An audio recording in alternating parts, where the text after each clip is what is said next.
విభూతి విలువ, ఆధ్యాత్మిక మహిమ.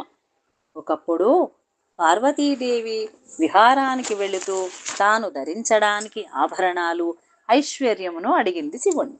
అప్పుడు శివుడు కొద్దిగా విభూతి ఇచ్చి ధరించుకోమని చెప్పాడు. అప్పుడు పార్వతీదేవి శివుని వంక చూసింది.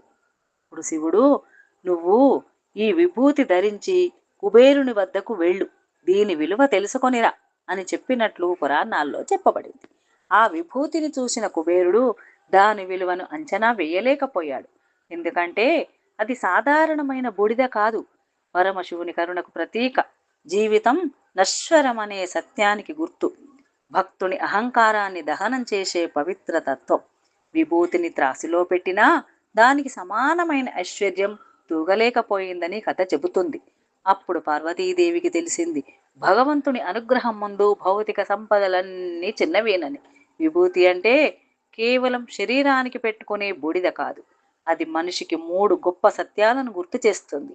ఈ శరీరం శాశ్వతం కాదు, అహంకారం చివరికి బూడిద అవుతుంది, భగవంతుని స్మరణే నిజమైన ఐశ్వర్యం.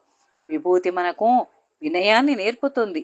ఎంత ధనం, పదవి, గర్వం ఉన్నా చివరికి అన్నీ ఈ భూమిలో కలిసిపోతాయని గుర్తు చేస్తుంది. అందుకే మహానుభావులు విభూతిని పవిత్రంగా భావిస్తారు, నుదుటన ధరిస్తారు. మన జీవితంలో నిజమైన సంపద డబ్బు కాదు, దైవభక్తి, మంచి మనసు, పరులకు సహాయం చేసే గుణం. విభూతి ఆ ఆధ్యాత్మిక మార్గాన్ని చూపించే పవిత్ర చిహ్నం. ధన్యవాదాలు.